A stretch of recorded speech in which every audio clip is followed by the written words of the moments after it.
C'est bien, donc on lit dans Matthieu chapitre 12 et on lit à partir du verset 46. Donc je commence, puis si vous voulez suivre dans la lecture, vous pouvez le faire. Matthieu 12, 46.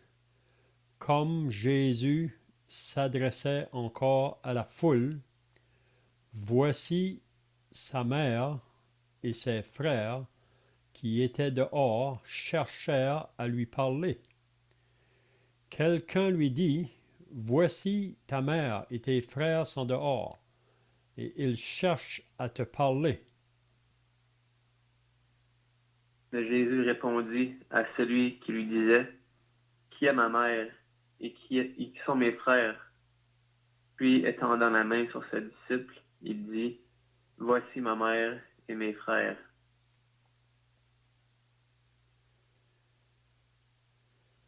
Car quiconque fait la volonté de mon Père qui est dans les cieux, celui-là est mon frère et ma sœur et ma mère. Ce même jour, Jésus sortit de la maison et s'assit au bord de la mer. Une grande foule s'étant assemblée auprès de lui, il monta dans une barque et il s'assit.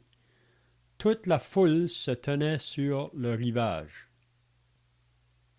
Il leur parla en parabole sur beaucoup de choses, et il dit, un semeur sortit pour semer. Comme il semait, une partie de la semence tomba le long du chemin. Les oiseaux vinrent et la mangèrent. Une autre partie tomba dans les endroits pierreux, où elle n'avait pas beaucoup de terre. Elle leva aussitôt parce qu'elle ne trouva pas un sol profond.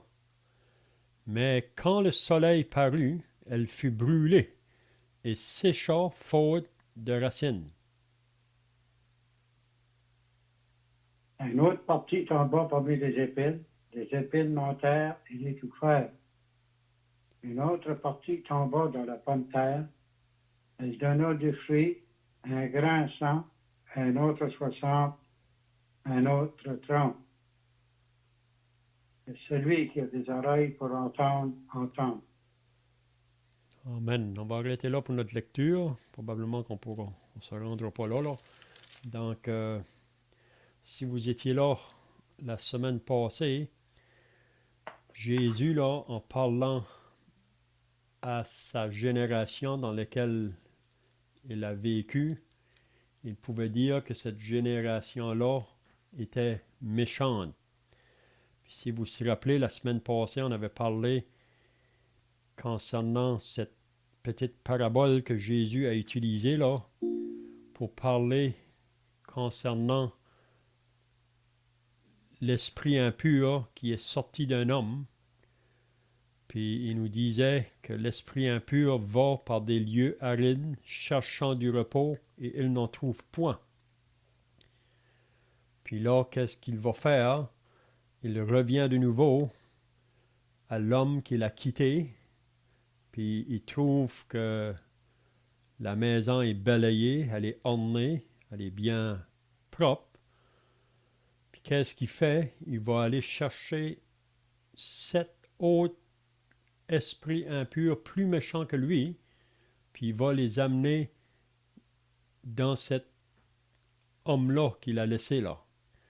Puis Jésus a dit que la dernière condition de cet homme est pire que la première.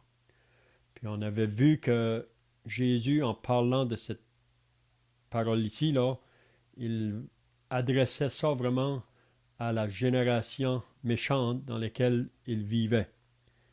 Même on voit ailleurs qu'il appelait cette génération-là perverse et adultère. Donc on avait dit la semaine passée, Jésus parle de l'esprit impur qui est sorti d'un homme. Donc si que l'esprit impur est sorti d'un homme, ça veut dire qu'il y a eu un moment qu'il a entré dans l'homme.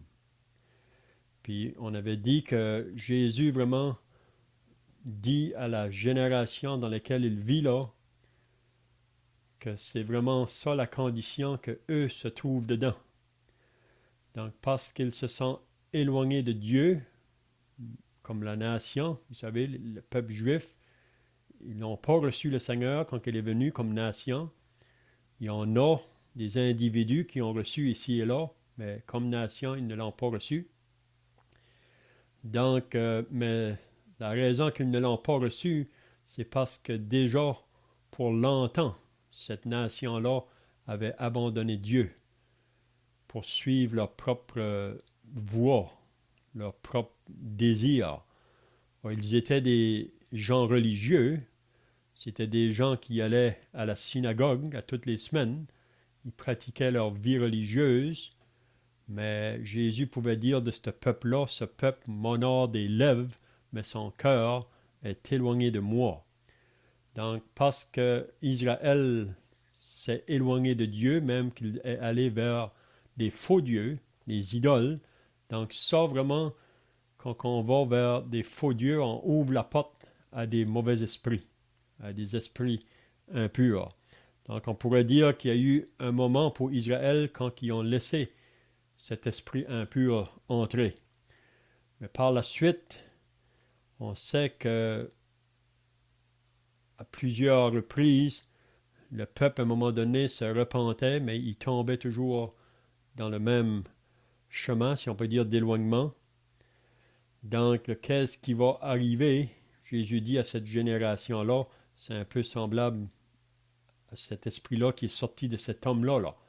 Puis il va aller en chercher 7 autres plus méchants que lui, puis il va venir faire son entrée de nouveau dans cet homme-là. C'est vrai que la maison était nettoyée, mais elle n'a pas été remplacée, ou l'Esprit de Dieu n'a pas pris place dans cette maison-là.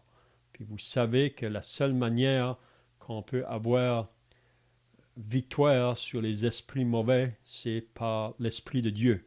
Parce que Jean nous dit dans son épître que l'Esprit qui est en nous est plus puissant que celui qui est dans le monde. Donc, à moins d'avoir l'Esprit de Dieu, l'homme ne peut pas résister face aux esprits impurs. Puis on sait que qu'est-ce qui fait qu'un homme peut être possédé de beaucoup d'esprits impurs. On a l'exemple du démoniaque là, dans Marc au chapitre 5. C'est que l'homme joue avec le péché. Même souvent, il va s'associer avec l'idolâtrie. Puis on sait qu'en arrière de toute idole, il y a des démons, il y a des mauvais esprits. Même, on lit dans le Deutéronome, là, de ne pas invoquer les morts, mais on sait que les gens aujourd'hui font ces choses-là. Donc, on invoque les esprits. Donc, il ne faut pas être surpris si, qu'à un moment donné, les esprits mauvais viennent faire leur habitation en nous. Puis, on sait que concernant cette génération-là où Jésus habitait, vous vous rappelez qu'au début de son ministère, Jésus est allé dans la synagogue de sa ville natale, à Nazareth. Et il s'est dirigé vers cette synagogue. On lit ça dans Luc, là, au chapitre 4. Puis si vous vous rappelez, c'est lui qu'on l'a demandé de faire la lecture ce jour-là. Puis il a rouvert dans le prophète Isaïe, puis la parole parlait vraiment de lui-même. Puis quand il a dit ça à ceux qui se trouvaient dans la synagogue, là, ils sont mis en colère contre lui. Ils n'acceptaient pas ça. Puis si vous vous rappelez, ils l'ont sorti de la synagogue, puis ils ont voulu le jeter au bas de la montagne. Donc sa propre ville, ces personnes-là qui l'ont vu vivre devant eux, là, qui a grandi là à Nazareth, mais ils l'ont rejeté. Puis ça représente un peu toute la nation vraiment. Donc c'est pour ça qu'il pouvait dire il en sera de même pour cette génération méchante. Donc si on ne reçoit pas le Seigneur Jésus, on va se tourner vers toutes sortes de péchés, puis le péché va amener toutes sortes de mauvais esprits qui vont nous amener vraiment à la destruction. C'est vraiment ça que le diable veut faire vraiment. Avec un homme, qu'est-ce qu'il fait le diable? On lit dans Jean chapitre 10, là, il est comparé à un voleur qui vient pour voler, pour égorger et détruire. C'est ça son travail. Donc, si on n'accepte pas le Seigneur Jésus, si on ne se tourne pas vers Dieu dans la repentance et à la foi au Seigneur Jésus, donc on laisse vraiment la porte ouverte à toutes sortes de mauvais esprits qui peuvent venir nous prendre. Donc, je ne sais pas si que vous avez des pensées là, de ce qu'on avait vu la semaine passée, si vous étiez là. Sinon, on va commencer au verset 46.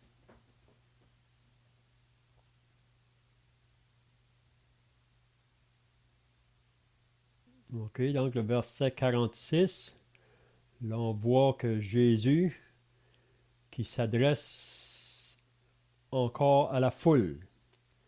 Donc là, il parle à la foule en général. Parfois, Jésus est occupé avec les pharisiens et les scribes.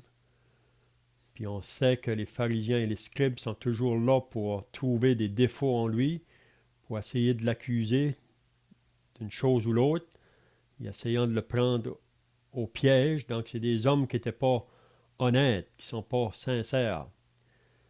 Ils n'aimaient pas Jésus, parce que Jésus révélait leurs conditions de cœur. Mais quand Jésus délaisse les pharisiens, donc là, il se tourne encore vers la foule, puis ça nous dit que pendant qu'il parlait à la foule, voici sa mère et ses frères qui étaient dehors cherchèrent à lui parler. Donc, Jésus enseigne la foule, mais là, Marie, sa mère, ses frères veulent lui parler.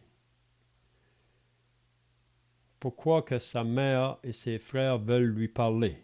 Est-ce que vous avez des pensées là-dessus?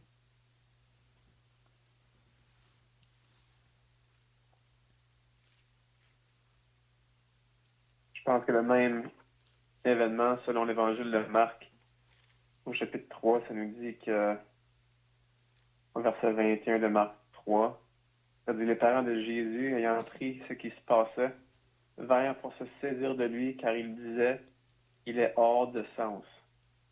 Donc, c'est comme si le monde était venu voir la famille Seigneur Jésus pour leur dire, en autre mot: hey, votre fils est hors de sens, il a perdu la tête. Donc, c'est comme si sa mère et ses frères étaient venus pour le chercher, parce que le monde, comme il dit, il pensait que le Seigneur avait perdu la tête, un peu comme même chose aujourd'hui quand on approche le monde avec l'Évangile ou avec des vérités spirituelles. Le monde, il pense qu'on est fou, là.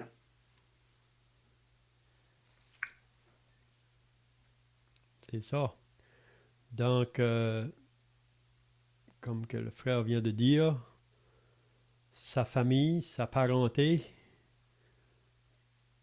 disait qu'il était hors de sens, puis aussi qu'il était en danger, parce que Jésus rencontrait beaucoup d'opposition, surtout des chefs religieux, des hommes en autorité. Donc, même sa mère ne comprenait pas toujours vraiment concernant son fils. Vous vous rappelez, dans Luc au chapitre 2, quand que Jésus avait 12 ans, quand ils étaient allés au temple avec lui, là, Marie et Joseph, puis quand ils sont revenus, ils pensaient qu'il était avec les autres, mais ils ont trouvé qu'il n'était pas là. Donc ils ont retourné de nouveau au temple, puis ils l'ont trouvé en discutant avec les chefs religieux. Puis vous vous rappelez que sa mère, quand elle l'a trouvé, elle a dit: pourquoi nous as-tu fait cela? Mais il a dit: ne savez-vous pas qu'il faut que je m'occupe des affaires de mon Père? Donc ça, ce sont les premières paroles que Jésus a mentionnées dans les évangiles à l'âge de 12 ans. Donc il était venu pour faire la volonté de son Père. Puis même là, ses parents ne comprenaient pas vraiment pleinement qu'est-ce qu'il voulait dire à propos de ça. Donc ici, donc, c'est probablement la raison qu'ils sont venus pour l'arrêter, parce que probablement qu'ils voyaient du danger aussi pour lui. Mais il y a une autre chose aussi qu'on sait, que ses frères ne croyaient pas en lui. Et combien de frères Jésus avait? Est-ce que vous vous rappelez combien de frères?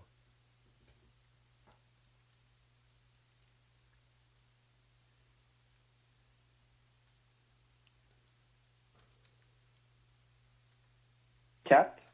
4 frères, c'est ça. Si vous Ah, tournez... Oui, OK. non, juste pour dire, là, dans Matthieu 13, 55. C'est bien, c'est ça que j'allais pour dire aussi. Donc, dans Matthieu 13, 55, comme Brendan vient de dire, on peut tourner si vous voulez, là, on peut lire. Puis ça va nous aider à comprendre aussi là, ce qu'on vient de dire. Là. Donc, Matthieu 13, si quelqu'un veut lire là, du verset 53 à 58.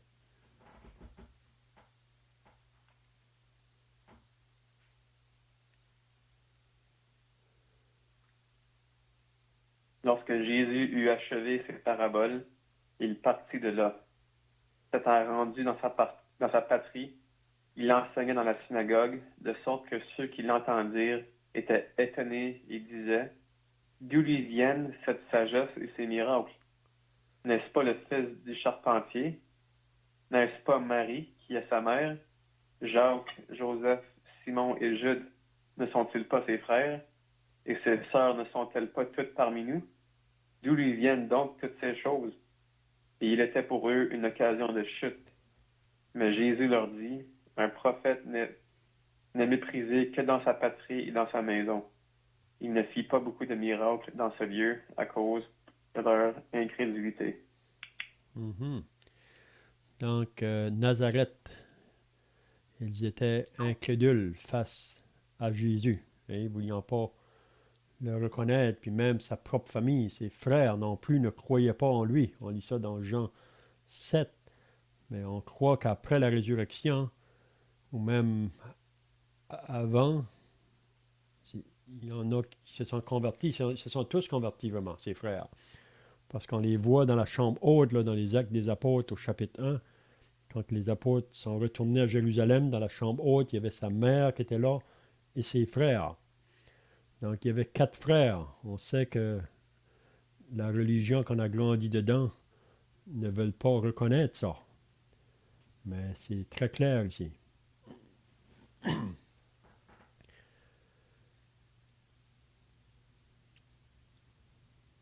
peut voir vraiment Jésus a parlé en parabole, mais là, il met ça clair. Il dit au verset 48, mais Jésus répondit à celui qui lui disait, qui est ma mère et qui sont mes frères. Puis, étendant la main sur ses disciples, il dit, voici ma mère et mes frères. Puis le verset 50, il met ça très clair, car quiconque fait la volonté de mon Père et qui est dans les cieux, celui-là est mon frère et ma soeur et ma mère. Parce qu'on entend dire aujourd'hui qu'on est tous des frères. On est tous les enfants de Dieu. Ça, c'est faux. Parce qu'il dit, c'est quand quiconque fait la volonté de mon Père qui est dans les cieux, celui-là est mon frère et ma soeur et ma mère. Il met ça très clair. Mm-hmm. On va voir plus loin après. Là.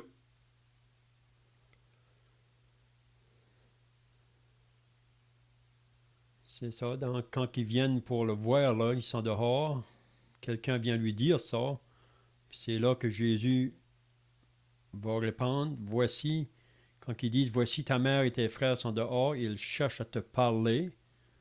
Donc, c'est pas que Jésus, comment je dirais, avait pas un respect pour Marie, sa mère, mais Jésus avait une œuvre à accomplir, puis il voulait pas qu'aucun lien, même de famille, puisse l'arrêter, là, parce que c'était vraiment sa famille qui vient là. Mais là, quand il dit, mais Jésus répondit, comme qui vient d'être dit là, à celui qui le lui disait, qui est ma mère? Donc c'est Jésus qui pose la question ici. Il va dire ça devant la foule, là. Même ceux qui sont venus le voir pour que sa mère et ses frères étaient dehors. Qui est ma mère? Et qui sont mes frères? Puis c'est bien clair ici, ça nous dit qu'il a étendu sa main sur ses disciples. Puis c'est là qu'il va dire qui sont réellement ses frères, sa mère ou ses sœurs. Oui? Voici ma mère et mes frères. Donc en parlant de ses disciples, Puis il va dire aussi qu'est-ce que ça comprend d'être ses frères ou ses sœurs ou sa mère. Parce que vous savez qu'il y en a beaucoup aujourd'hui qui prétendent d'être des disciples du Seigneur ou d'être des enfants de Dieu. Mais Jésus a dit dans Matthieu 7, « Ceux qui me disent Seigneur, Seigneur n'entreront pas tous dans le royaume des cieux, mais celui-là seul qui fait la volonté de mon Père qui est dans les cieux. » Puis même, il dit qu'il y en a beaucoup au jour du jugement qui vont dire, « Mais Seigneur, on a prophétisé en ton nom, on a chassé des démons en ton nom, on a fait des miracles en ton nom. » Puis Jésus leur dira ouvertement, « Je ne vous ai jamais connu. » Donc, quand il dit, « Qui sont mes frères et ma mère et ma sœur ?» il nous dit vraiment qui ils sont. Et quand il dit, « Car quiconque », donc, de dire qu'on est un frère de Jésus ou une sœur de Jésus, mais qu'on ne fait pas la volonté de Dieu, donc on contredit vraiment ce que la parole enseigne ou qu'est-ce que Jésus nous enseigne ici. Car il dit, « Car quiconque fait la volonté de mon Père qui est dans les cieux. » Donc, c'est pas assez de dire « Seigneur ». Et c'est pas assez de dire qu'on est sauvé. Mais c'est quiconque fait la volonté de mon Père qui est dans les cieux, celui-là est mon frère et ma sœur et ma mère. Même dans Luc, au chapitre 9, il mentionne un peu la même chose, là, mais il va dire « Quiconque écoute la parole de Dieu. » Et quiconque écoute la parole de Dieu et qui la met en pratique, celui-là est mon frère, ma sœur et ma mère. Donc ça, c'est très clair ici.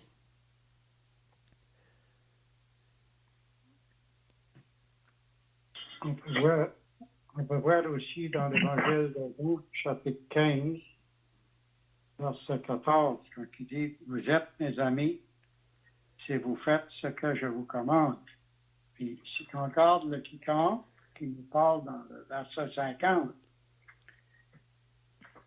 quiconque, on peut penser à quiconque dans Jean 3,16, quiconque croit en lui ne périsse point, mais qui porte la vie éternelle. Celui qui a cru a fait la volonté de Dieu, il s'est repenti, puis il est devenu enfant de Dieu. Celui-là, on peut voir vraiment que le Seigneur Jésus peut nous appeler ses frères, sa sœur et sa mère. Et aussi, on peut appeler Dieu notre Père. Pourquoi? Parce qu'on est devenu ses enfants. Si on est devenu ses enfants, comme ça nous dit plus loin, on a été choisis afin qu'on porte beaucoup de fruits. Puis dans le verset 15, chapitre 15, le verset 16, ce n'est pas vous qui m'avez choisi, mais moi. Je vous ai choisi et je vous ai établi afin que vous alliez et que vous portiez du fruit et que votre fruit demeure afin que ce que vous demanderez au Père en mon nom, il vous le donne. On voit vraiment une rassurance qu'on peut l'appeler Père parce qu'on est devenu ses enfants.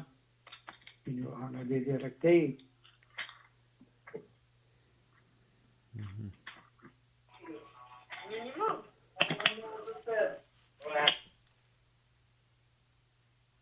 Aussi, Jean, dans son épître au chapitre 5, nous dit « Car l'amour de Dieu consiste à garder ses commandements. » Donc, il y a beaucoup de personnes aujourd'hui, peut-être, qui se disent chrétiens ou peut-être qui se disent qu'ils aiment Dieu, mais on pourrait voir leurs œuvres et comment ils vivent, et puis on voit que c'est pas consistant avec ce que la Bible dit. La Bible dit, si tu aimes Dieu, tu vas garder ses commandements.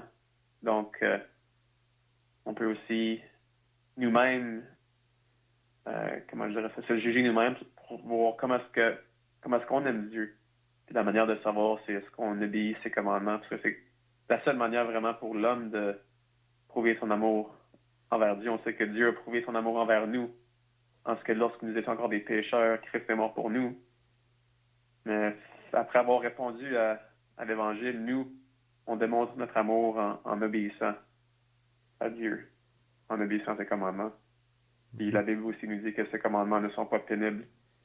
C'est pas pénible d'être un chrétien. Si quelqu'un se dit chrétien et qui trouve ça pénible d'obéir la parole, c'est pas moi qui peux dire qu'il n'est pas sauvé, mais ça laisse à poser des questions. Là. Mhm. Même Jésus a dit dans l'évangile de Jean, si vous m'aimez, gardez mes commandements. Donc de dire qu'on aime le Seigneur, comment qu'on va le prouver, c'est en obéissant à ses commandements. Hein? Comme le frère vient de dire dans l'épître de Jean, là, on voit ça assez clair, que Jean nous dit que si on dit qu'on l'a connu, mais qu'on n'obéit pas à ses commandements, on est menteur vraiment. OK, donc ici, donc, c'est bien clair. Jésus, en parlant à cette foule-là, parce que la majorité de cette foule-là qui se trouvait autour de lui, là, c'était des gens qui étaient associés au judaïsme, des gens qui suivaient le judaïsme, mais dans leur cœur, beaucoup d'entre eux étaient très loin de Dieu. Parce que quand que Jésus s'est présenté, c'est seulement une minorité de personnes qui ont cru en lui, qui l'ont reçu. Hein? Donc, c'est comme je disais tout à l'heure, dans Luc, c'est ça qu'il va dire, là, mes frères et mes sœurs, il dit, ce sont ceux qui écoutent la parole de Dieu et qui la mettent en pratique. Donc, c'est une chose d'écouter, mais c'est de mettre en pratique. Même Jésus disait dans Matthieu 7, celui qui écoute ma parole et qui la met en pratique est semblable à un homme sage qui bâtit sa maison sur le roc. Quand que la tempête va venir, le vent va souffler, cette maison-là va rester debout parce qu'elle est bâtie sur le roc. Puis qu'est-ce qui fait qu'elle est bâtie sur le roc? C'est celui qui écoute la parole, la met en pratique. Mais celui qui écoute ma parole et qui ne la met pas en pratique. Donc on voit là deux sortes de personnes. Hein? Ceux qui écoutent mettent en pratique, ceux qui écoutent ne mettent pas en pratique. Mais ceux qui ne mettent pas en pratique, il dit, c'est comme un homme insensé qui bâtit sa maison sur le sable. Quand la tempête va venir ou le jugement de Dieu va venir, il va s'écouler. Hein? Donc ça, c'est très important. Puis un autre aussi vérité qu'on trouve là concernant la volonté du Père, dans Jean 6, 40, Jésus dit vraiment qu'est-ce que c'est la volonté du Père. Il dit que la volonté du Père, c'est que quiconque voit le Fils et croit en lui. Hein? C'est lui qui fait la volonté du Père. C'est pas assez de voir le Fils. Il y a beaucoup de gens qui savent à propos du Fils. Ils savent beaucoup à propos de lui. Et ils connaissent son histoire, mais ils n'ont jamais eu un jour dans leur vie qui ont cru en lui. Mais la volonté de mon Père, c'est que quiconque voit le Fils et croit en lui ait la vie éternelle. Donc, je ne sais pas si vous avez d'autres pensées là, sinon on va commencer au chapitre 13.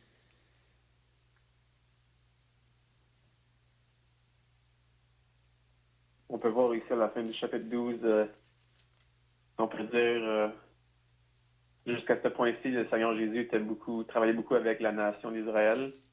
On sait qu'il était venu pour les brebis errantes d'Israël. Puis là, c'est comme s'il va se détourner de son lien avec la nation pour se tourner plus vers les païens, si je pourrais dire. Parce que ici, quand il fait cette déclaration que vraiment ceux qui vont être liés à lui, mais pas simplement ceux qui sont, c'est pas juste les enfants d'Israël, ceux qui ont un lien, si je pourrais dire physique avec lui, mais ça va donner un lien, si je peux dire spirituel, quand il dit quiconque fait la volonté de mon Père, c'est celui qui est mon frère, ma soeur et ma mère. Donc, on peut voir ici, j'ai la misère à l'expliquer en paroles, mais c'est comme s'il se tourne, on pourrait dire, vers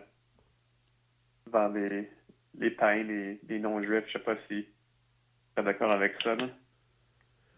Oui, parce qu'ici, c'est vraiment le niveau, là, surtout dans l'évangile de Matthieu, le niveau quand que les pharisiens là, l'avont traité comme qui faisait ces guérisons-là, là, par le prince des démons. Donc ça, c'est très fort. Même ils avons fait le blasphème contre le Saint-Esprit, vraiment. C'est ça qu'on a vu avant, là. Donc maintenant, ici, il va se tourner plus en général vers la foule. Et les pharisiens ont fait leur décision, on pourrait dire, pour la plupart. On sait qu'il y en a par la suite quand même qui vont croire, mais la génération là qui se trouve dedans, même Jésus a annoncé des malheurs sur ces villes, là où il avait marché, là. On a vu ça aussi avant. Parce qu'il leur disait que si les miracles qui ont été faits chez eux avaient été faits ailleurs, les autres seraient repentis il y a eu longtemps. Mais ici, ils ont resté incrédules. Puis vous allez remarquer aussi, à partir du chapitre 13, là, il va commencer à parler en paraboles. Puis on va voir 7 paraboles là, qu'il va mentionner de suite là, dans le chapitre 13. On dit que Jésus a parlé peut-être de 35 paraboles dans les évangiles. Puis beaucoup de ces paraboles, il va les expliquer parce qu'il y a beaucoup de monde qui vont donner excuse aujourd'hui de ne pas lire la Bible parce qu'ils disent que c'est tout en parabole, puis on ne peut pas comprendre. Mais c'est vraiment faux. Premièrement, c'est pas tout en parabole. Puis la plupart des paraboles qu'il a dit, il les explique. Même la première parabole ici qu'on va voir, là, il va l'expliquer. Donc c'est concernant la parabole du semeur. Donc c'est ça qu'on lit. Donc au verset 1, ce même jour, Jésus sortit de la maison et s'assit au bord de la mer.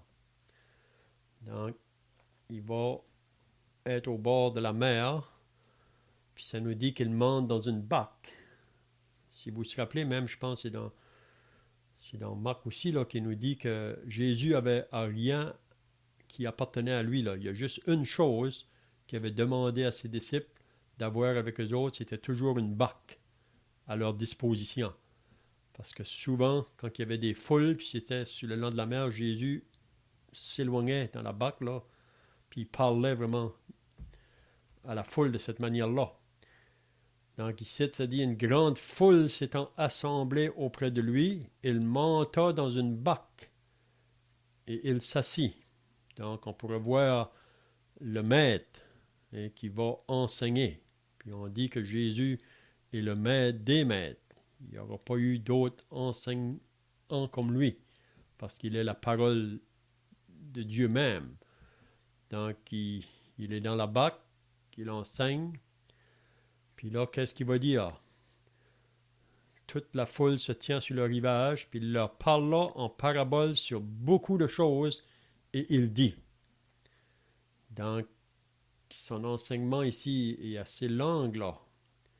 Et on voit dans l'évangile de Matthieu, il y a 5 sermons que Jésus a faits dans l'évangile de Matthieu. Oui? Si vous vous rappelez, son premier sermon, c'est dans Matthieu chapitre 5. Puis ça a été jusqu'à la fin du chapitre 7. Mais Jésus a fait 5 sermons comme ça dans l'évangile de Matthieu. Puis ici, c'est son 3e sermon ici qu'il fait. Donc, il leur parle en parabole sur beaucoup de choses. Puis là, il va parler un semeur sorti pour semer. Donc ici, c'est une parabole assez simple. Qu'est-ce que c'est une parabole? C'est souvent une histoire que Jésus prend de la vie courante, là, ou quelque chose de la vie courante, mais qui va amener une vérité spirituelle. Hein? Donc ici, il parle d'un semeur qui sort pour semer. Donc peut-être que nous, présentement, on ne connaît pas trop la manière qui se faisait dans ces jours-là là, concernant de semer la semence. On sait qu'aujourd'hui, avec toute la technologie, il y a beaucoup de machinerie maintenant. C'est vrai qu'il y a encore des pays qui font la même chose que Jésus dit ici, là. Mais il parle d'un semeur qui sort pour semer. Puis moi, j'aime à penser ici que le semeur qui sort pour semer, ça représente qui? Qui est le semeur qui est sorti pour semer?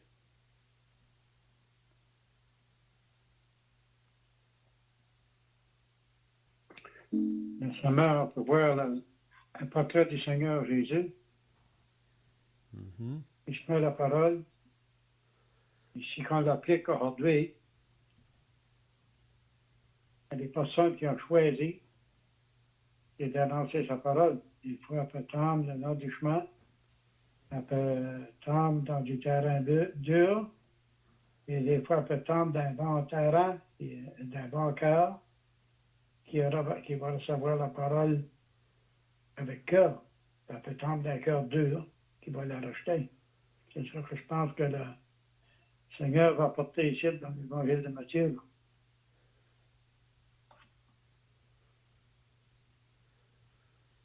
C'est ça. Donc, j'aime de penser que Jésus est sorti du ciel pour venir sur cette terre pour semer la parole ou la semence, parce qu'on voit plus loin qu'il va nous dire que la semence, c'est la parole de Dieu.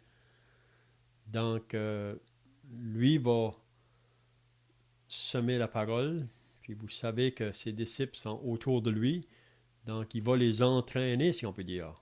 Parce qu'après que lui va partir, il faut que ce travail-là continue. Donc, on peut dire aujourd'hui que ceux qui sont les semeurs, ce sont ceux qui sont associés au corps de Christ qui est l'Église. Chaque personne sauvée, on est responsable pour jeter la semence ou jeter la parole de Dieu. Donc ici, le semeur sort pour semer. Puis là, comme qui vient d'être dit, il va nous parler de la semence qui va tomber sur 4 différents terrains. Donc, on va regarder ces terrains-là, mais on n'aura pas le temps vraiment d'expliquer la parabole à soir, là, mais on pourra reprendre la semaine prochaine. Mais on va juste garder concernant les 4 terrains où la semence tombe, puis on va remarquer qu'il y a 3 endroits où elle va tomber, 3 terrains qui ne vont pas porter de fruits. Il y a seulement sur le 4e terrain qu'il porte du fruit. Donc, il dit, comme il semait, donc on peut voir le semeur qui s'en va dans son champ, là, puis ça dit, comme il semait, une partie de la semence tomba le long du chemin.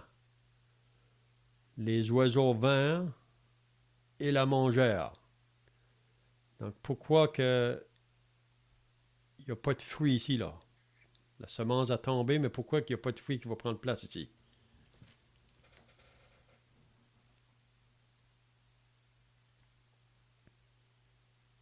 Parce qu'on sait pour qu'une une semence ou une graine ou un grain puisse germer, il faut qu'elle soit enterrée.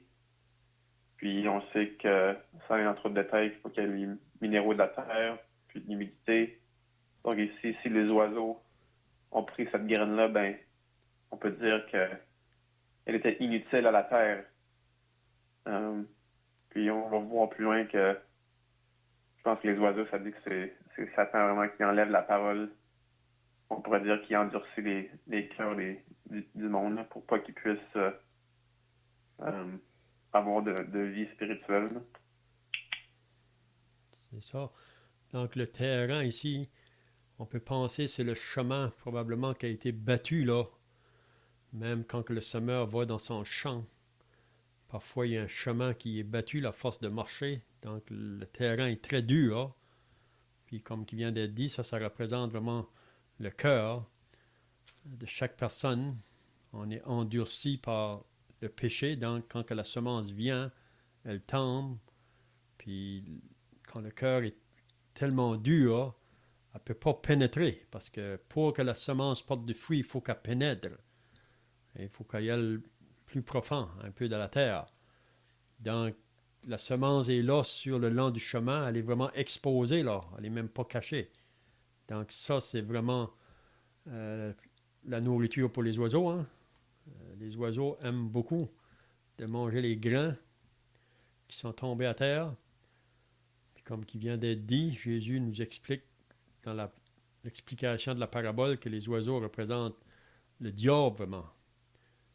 Donc on pourra voir ça, l'explication, comme je disais, dans la semaine prochaine. Là. Mais on va voir maintenant le 2e terrain. Donc le premier, il ne porte pas de fruits, parce que la semence a été mangée par les oiseaux. Le deuxième, une autre partie tomba dans les endroits pierreux, ou un endroit rocailleux, où elle n'avait pas beaucoup de terre. Puis ça nous dit que cette semence-là qui a tombé dans le terrain pierreux, là, elle leva aussitôt. Donc on dirait que ça paraît que ça va produire quelque chose. Puis Jésus aussi explique ça dans l'explication. Mais il dit, parce qu'elle ne trouva pas un sol profond. Donc c'est pour ça que c'est comme si ça lève aussitôt, mais quand le soleil parut, elle fut brûlée et sécha faute de racines. Donc, une autre semence qui tombe, mais on pourrait dire ici peut-être que la semence va un peu plus loin que la première, que le premier terrain. Elle va pénétrer un peu, mais encore là, il y a trop de pierres, c'est rocailleux. Le cœur est encore trop dur pour recevoir. Donc, aussitôt que le soleil paraît, elle est chassée. Et il n'y a pas de fruits là. D'autres pensées ici?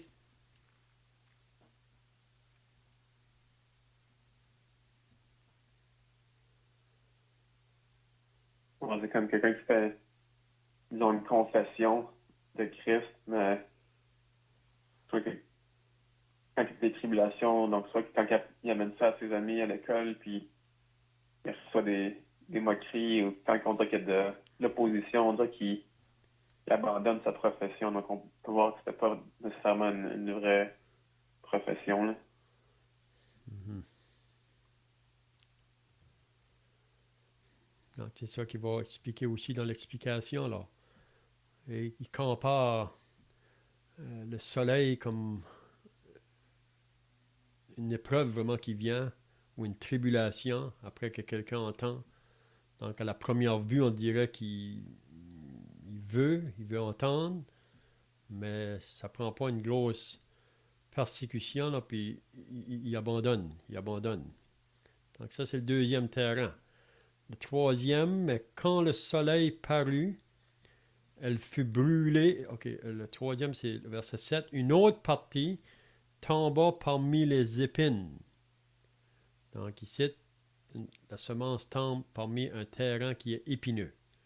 Les épines montèrent et l'étouffèrent. Donc, troisième terrain, c'est les épines. Donc, on verra la semaine prochaine qu'est-ce qui ça comprend, ça, les épines.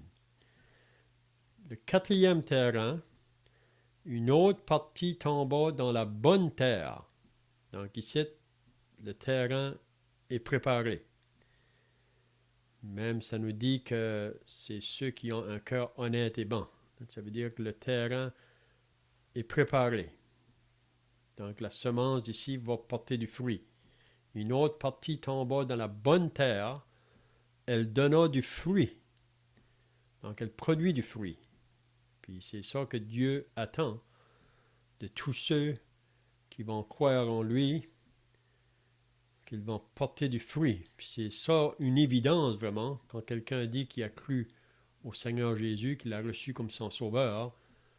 Donc comment qu'on va reconnaître, Jésus a dit, vous les reconnaîtrez à leurs fruits. Donc si quelqu'un est réellement né de nouveau, il va donner du fruit. Puis ça peut varier dans le fruit. Il dit qu'un grain va donner 100, un autre 60, un autre 30. Mais il va porter du fruit. Hein? C'est ça qu'on lit dans Jean chapitre 15, là. Quand Jésus parle, qui dit, moi je suis le vrai cep, mon père est le vigneron, vous êtes les sarments. Puis là, il veut que les sarments portent du fruit, beaucoup de fruits, plus de fruits. Donc on n'a jamais arrivé à un point où on ne porte plus de fruits. Donc ici, c'est le quatrième terrain, c'est là que ça va produire du fruit. Donc moi, j'aime à penser que c'est possible parfois, même pour chacun de nous, quand la parole est venue pour la première fois, ou on a entendu la parole, là, on a pu agir comme le premier terrain, si on peut dire. Mais la parole est peut-être venue de nouveau, une deuxième fois, une troisième fois.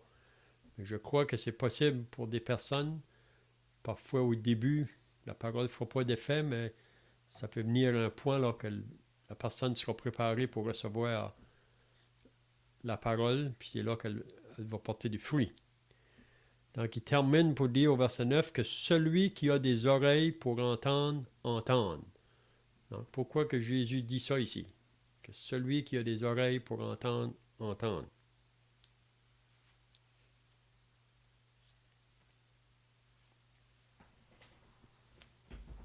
Je suis en train de penser là-dessus, celui qui a des oreilles pour entendre, entendre. Des fois, on peut entendre quelque chose et pas écouter. On entend, mais notre cœur n'est pas touché. OK. On va voir là, dans des places ce qui a touché. Quand la parole a touché le cœur, les personnes ont entendu la parole, puis ils l'ont mis en pratique. Mm-hmm. C'est ça. Donc, on voit ça plusieurs fois dans les évangiles que Jésus dit ça. Parce qu'il veut faire comprendre qu'il faut vraiment être attentif quand que Jésus parle, parce qu'il y a tellement de voix autour de nous qui veut se faire entendre. Puis on peut être vraiment là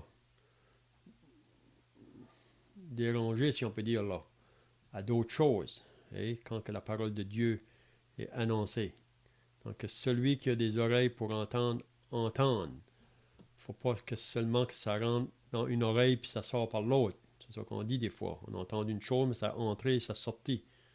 Comme qui vient d'être dit, si on est vraiment concentré pour écouter, pour pouvoir comprendre qu'est-ce que Jésus veut nous dire, ça va pénétrer là. Et la foi vient de ce qu'on entend et ce qu'on entend de la parole de Christ. Donc, vous savez qu'on peut être à un endroit sur l'écoute de la parole. On est là, mais nos pensées peuvent être à 10 000 de là. Et le message est mentionné, mais on sort de là, puis on ne sait pas qu'est-ce qui a été dit. Donc, c'est pour ça que celui qui a des oreilles pour entendre, entendre. Ça veut dire qu'il faut bien écouter quand que Jésus nous parle. C'est bien, je vois que le temps est passé, là, à moins que vous avez d'autres pensées. Sinon, on va terminer par la prière.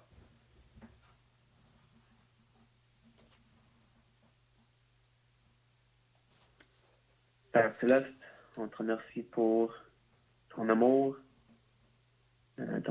qui nous a été dévoilé à travers le sacrifice de ton Fils. On sait que tu as envoyé le Fils pour être le sauveur du monde.